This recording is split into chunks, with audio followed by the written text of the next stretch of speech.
My child, I've been waiting for this moment. Not the moment when you click on a video or settle into your chair or pause between tasks.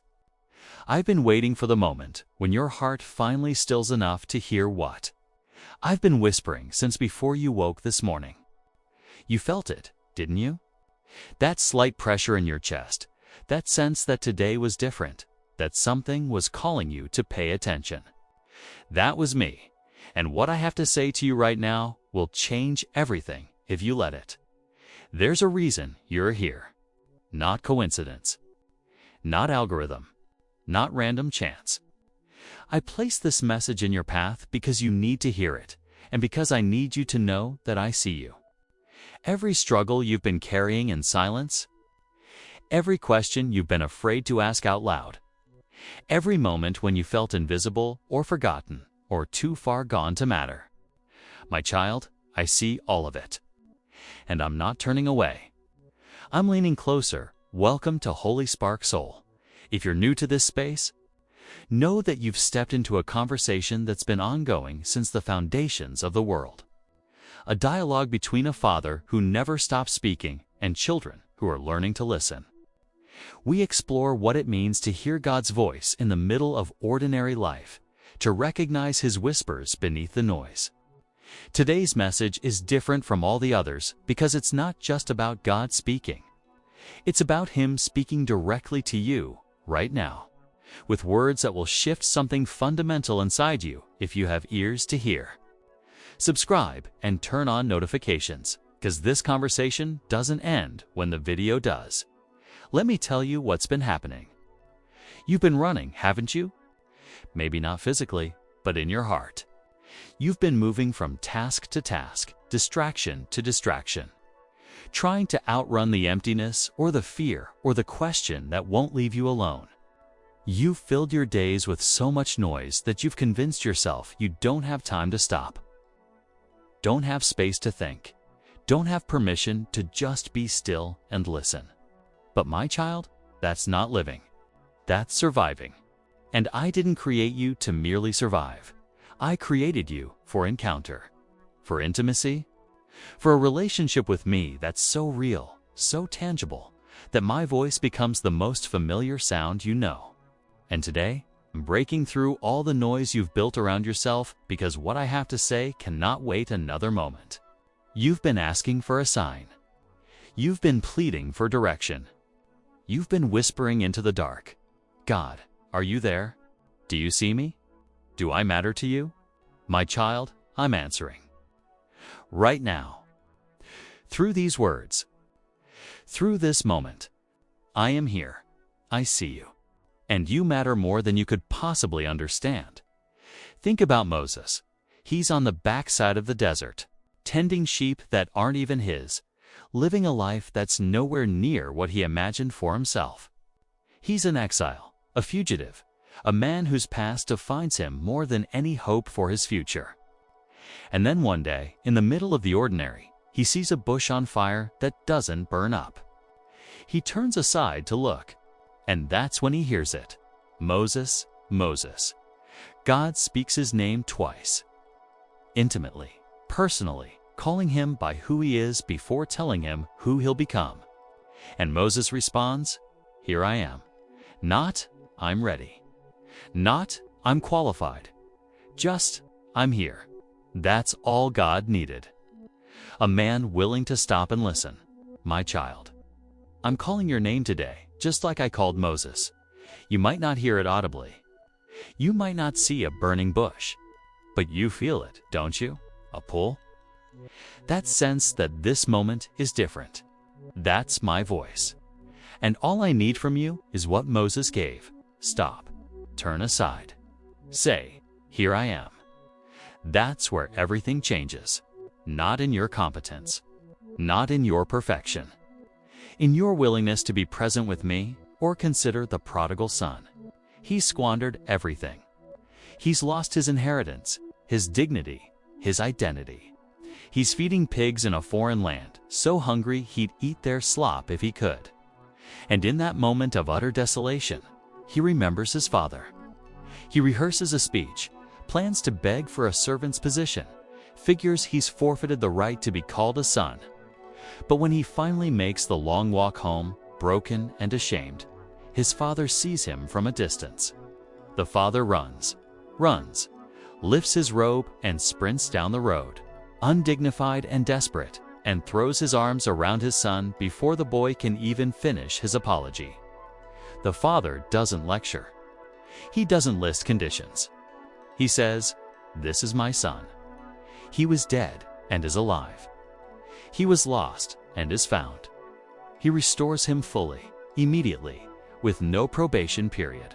My child, that's how I'm running toward you today. You might feel like the prodigal, like you've wasted too much, gone too far, failed too spectacularly to come home. But I'm not waiting for you to clean yourself up. I'm not standing at a distance with crossed arms.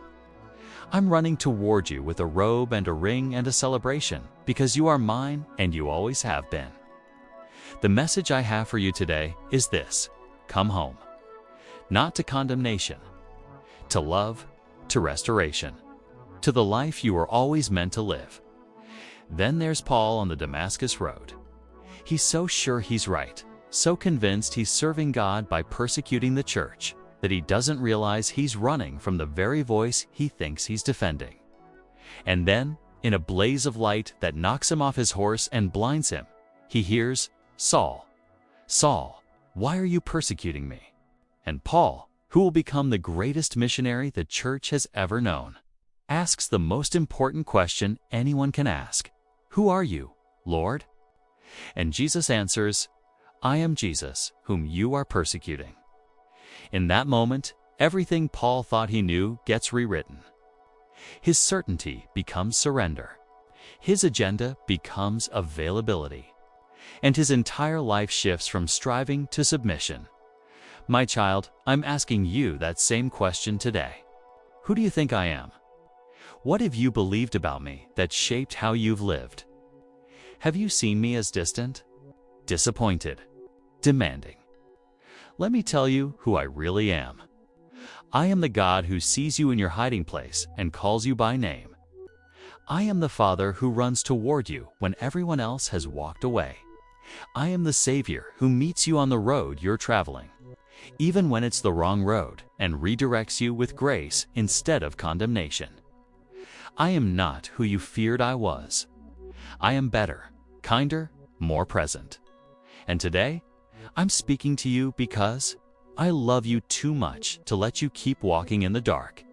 Here's the life-changing message I need you to hear. It's not complicated. It's not conditional. It's this: I have plans for you. Good plans.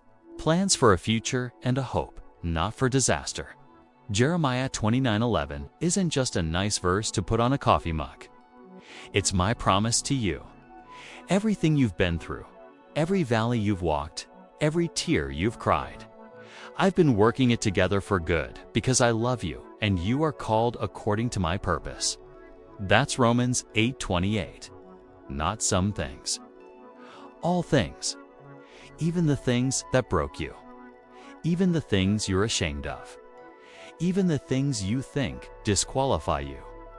I'm weaving them into a story of redemption that will leave you breathless when you finally see what I've been building. My child, fear not. Do you hear me? Fear not, for I am with you. Be not dismayed, for I am your God. I will strengthen you. I will help you. I will uphold you with my righteous right hand. Isaiah 41:10.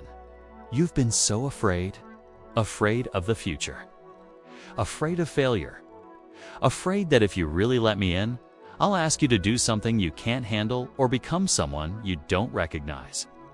But fear is the opposite of faith, and I'm calling you out of fear today. I'm calling you into trust.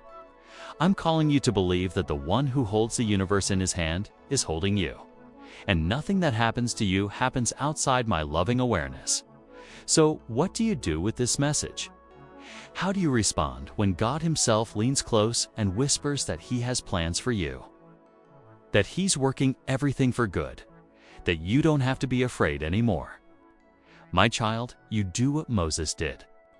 You stop, you turn aside. You say, "Here I am."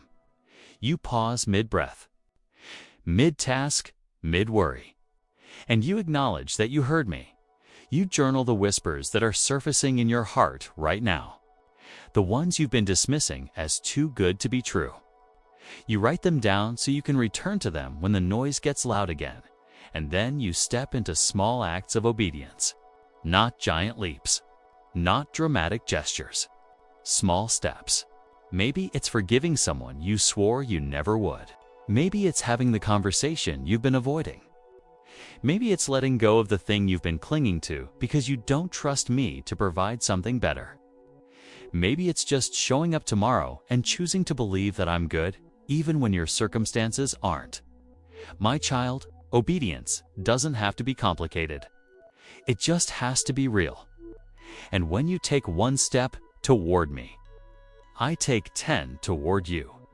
Here's what I want you to understand about this conversation we're having. It's not a one-time event. It's not a motivational message you consume and then move on from. This is the beginning of a dialogue that I've been trying to have with you for longer than you realize. Every sunrise that took your breath away was me saying, "I'm here." Every act of kindness from a stranger was me saying, "I see you." Every moment when hope flickered in your chest, despite everything telling you to give up, was me saying, "Don't quit." I'm not done with your story. My child, I'm asking you to live differently from this moment forward. Not perfectly, not flawlessly, but attentively. With your ears tuned to my voice. With your heart open to my whispers. With your life postured to respond when I call. Because I will keep calling. I will keep speaking. I will keep reaching for you, not because you've earned it, but because I'm your father and you're my child, and that's what love does. There's a reason the biblical stories I've shared with you today resonate so deeply. Moses, the prodigal son, Paul on the Damascus road. Each one represents a different kind of lost, a different kind of hiding, a different kind of striving. And each one encountered a God who refused to let them stay where they were. God didn't wait for Moses to feel qualified. He called him anyway. God didn't wait for the prodigal to clean up. He ran toward him. God didn't wait for Paul to get it right. He knocked him down and reoriented his entire life. My child, that's what I'm doing with you today. I'm not waiting for you to be ready. I'm making you ready by speaking words over you that shift your foundation. Reflecting on passages like this through a psychological lens can illuminate how ancient expressions of calling and comfort mirror our own inner dialogues, fostering resilience through honest expression. Yet if these themes stir deeper unrest, a conversation with a wise counselor might offer tailored clarity. But here's what I want you to walk away with. This isn't about psychology or self-improvement or finding your best life now. This is about me, your Creator, your Redeemer, your Father, speaking to you with love that's been chasing you since before you took your first breath. And the message I have for you today is simple. You belong to me, you matter to me, and I have good plans for you. Not distant plans, not vague plans.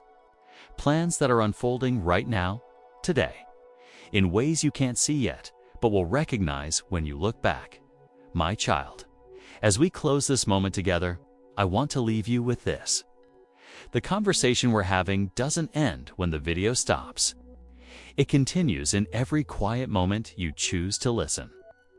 In every prayer you whisper. In every decision you make to trust me instead of your fear. I'm not going anywhere. I'm not stepping back. I'm staying right here, close enough to hear your heartbeat. Close enough to catch your tears. Close enough to guide every step you take. And when you forget, when the noise gets loud again and you lose the thread of my voice, I'll keep speaking until you remember.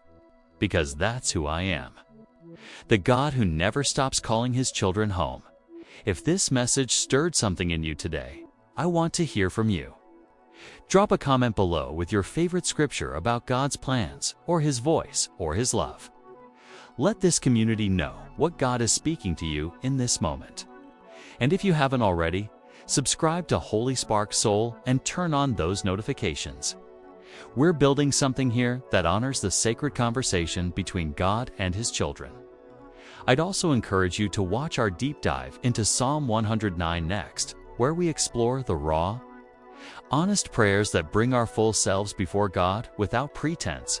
My child, go from this place knowing you are loved, knowing you are seen, knowing that the God of the universe just spoke directly to you, and the message He gave you has the power to change everything.